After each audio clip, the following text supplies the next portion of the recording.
오퍼가 드디어 받아들여졌다고 끝이 아닙니다. 지금부터가 진짜 시작이에요. 서류, 돈, 지켜야 할 데드라인, 이 모든 게 얽혀 있는 복잡한 단계. 이게 바로 에스크로입니다. 이걸 제대로 이해하지 못하시면 집을 못 살 수도 있어요. 간혹 가다 보면 백온 마켓이라고 다시 주택시장에 나오는 집들이 있죠. 그게 바로 이 에스크로 중에 무슨 일이었는지 모르겠지만 집이 팔리지 않고 다시 마켓에 나온 거예요. 오늘 영상에서는 에스크로가 뭐고 어떻게 흘러가는지 쉽게 설명해 드리도록 할게요. 보통은 셀러가 에스크로 회사를 정하고 오퍼를 넣을 때 이미 어느 회사를 쓸 건지 정해져 있습니다. 그럼 이제 에스크로가 실제로 어떤 일을 하는지 알아볼까요? 에스크로는 미국에서 집을 사고 팔 때 중립적으로 제3자로서 돈이나 서류 등을 안전하게 보관하고 관리해주는 회사인데요. 이런 에스크로 회사를 통해 집이 거래되는 주가 대표적으로 캘리포니아, 이 근처에 네바다, 애리조나, 워싱턴, 오리곤 같은 주가 있습니다. 반면 변호사가 이런 전반적인 과정을 받아서 클로징까지 해주는 주는 대표적으로 뉴욕, 뉴저지, 매사추세츠, 커네티컷 같은 주로 동부 쪽에 있습니다. 에스크로가 열리고 나면 보통 3% 정도의 earnest money 계약금을 넣게 돼요. 이 금액도 내고가 가능합니다만 보통 3% 합니다. 이걸 earnest money deposit 이라고 하는데 줄여서 EMD라고 해요. 집을 사고 팔아 보신 분들은 아시겠지만 집 하나 사는데 사인해야 할 서류가 엄청 많죠. 처음에는 꼼꼼하게 보다가 나중에는 다 읽어보기도 힘들어서 그냥 대충대충 사인해 버리는 분들도 있습니다. 하지만 사인하기 전에 꼭 꼼꼼하게 읽어보시고 모르는 서류는 꼭 에이전트 분께 물어보세요. 나중에 바이어분이 사인하시고 나서 뭐 하나 잘못 사인된 게 있다면 이거 에이전트가 무슨 서류인지 얘기도 안 하고 그냥 사인만 하라고 했는데요. 라고 하시는 분들도 있습니다. 하지만 궁극적으로는 어떤 서류에 사인하는지도 모르고 사인한 바이어의 책임이십니다. 그러니 이해가 안 되시는 서류는 꼭 물어보고 사인하세요. 셀러가 준비해서 사인해야 될 서류, 바이어가 준비해서 사인해야 될 서류들이 많은데 이 모든 걸 제3자 입장에서 뭐 빠진 게 없나 꼼꼼하게 봐주고 집 명의, 타이틀에는 문제가 없나 집주인 명의가 틀린 사람이 집을 팔면 안 되잖아요. 집 명의는 홍길동으로 되어 있는데 문서 사인은 홍길순이 하면 안 되잖아요.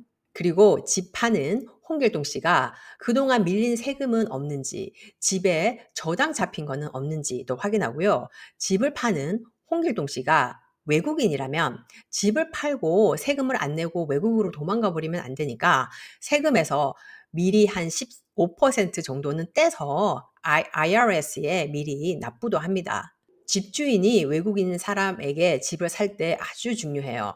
이 외국인이 집을 팔고 세금을 안 내고 외국으로 도망가 버리면 그 세금을 새로운 바이어가 내야 될 수도 있어요. 이런 집 판매 과정에서 중요한 서류들을 꼼꼼하게 준비해서 사인하고 보관해 주는 곳이 에스크로 회사예요. 그리고 돈 정산도 도와주죠. 셀러가 재산세를 미리 많이 내놓은 게 있다면 바이어가 집을 산 시점으로 나머지 부분은 환불을 해주고 만일에 테넌트가 있는 건물을 산다고 치면 클로징이 월에 15일에 닫힌다고 하면 테넌트는 월세를 그 한 달치를 다 미리 내놨잖아요. 그럼 바이어가 새 주인이 되는 15일을 기준으로 나머지 렌트 50%는 바이어에게 가도록 해줍니다. 이런 걸 프로레이트 한다고 하죠. 이런 걸 에스크로 회사에서 해줘요. 집을 사고 파는 게 돈이 1, 2푼도 아니고 큰 돈이 왔다 갔다 하는데 에스크로는 제3자로서 어느 편도 들지 않기 때문에 공정하게 거래가 됩니다. 빠진 서류가 없는지 다양한 서류와 조건들을 체크해줘서 거래가 매끄럽게 성사가 되도록 도와주는 거죠. 보통 일반적인 론을 받아서 하는 경우는 30일 정도 걸리고요.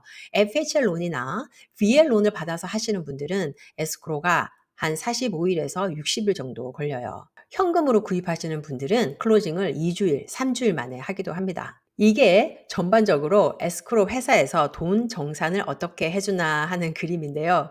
돈이 다 날아가고 있죠. 자, 여기 보시면 바이어가 집을 사겠다고 에스크로 회사에 돈을 갖다 주죠. 현금으로 사시는 분은 돈을 와이어해서 입금하면 되고요. 론을 받는 분이라면 해당 은행에서 직접 에스크로 회사로 돈을 와이어해 줍니다. 그러면 일단 제일 먼저 그 집에 모기지가 아직 남아있다면 은행부터 남아있는 융자 금액을 갚을 거고요. 두 번째가 IRS에다가 세금을 미리 떼놓게 됩니다. 아까 말씀드렸다시피 특히 집을 파는 판매자가 외국인일 경우에 집 판매 가격에 따라 달라지기는 하는데 보통 10%에서 15% 정도는 IRS다가 세금으로 미리 떼놓습니다.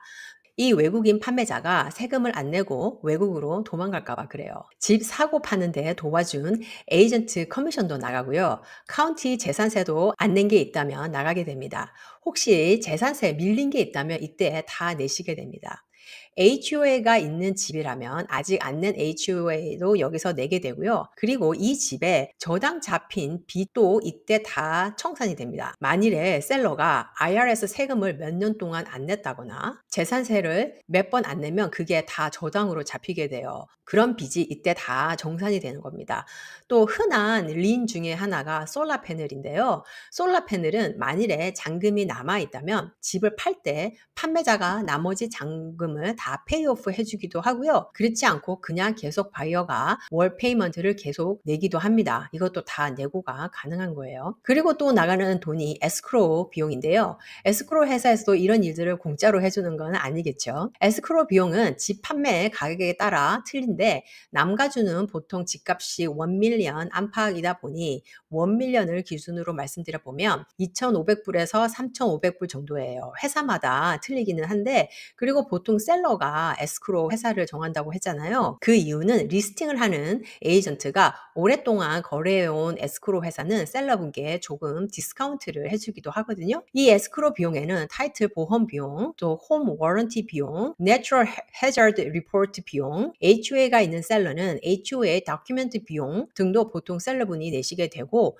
에스크로 비용에 추가적으로 들어가게 됩니다. 자, 이렇게 돈 정산할 거 다 정산하고 남은 돈이 셀러에게 가게 되는 거고요. 집을 구매한 바이어는 집과 함께 저당 같은 거 아무것도 없는 아주 깨끗한 집 명의를 받게 됩니다. 에스크로 회사는 법적으로 집 거래에 관련한 모든 서류를 5년 동안 보관하게 되어 있습니다. 흔하진 않지만 간혹 가다가 집 거래가 다 끝나고 나서 불미스럽게 바이어가 셀러를 고소할 경우가 있어요. 바이어가 셀러를 고소하는 경우는 다른 비디오에서 다뤄보겠습니다. 여기에서 얘기하기는 너무 길어요. 여튼 집 구매 과정에 문제가 있어서 바이어나 셀러가 법정에 갈 일이 있을 경우 집 구매 후 5년 이내에는 에스크로 회사에 다시 연락해서 자료를 달라고 할 수 있어요. 자, 이제 에스크로가 내 집 마련에서 얼마나 중요한 단계인지 조금 감이 오시나요? 모르면 불안할 수 있지만 알면 잘 준비할 수 있습니다. 다음 영상에서는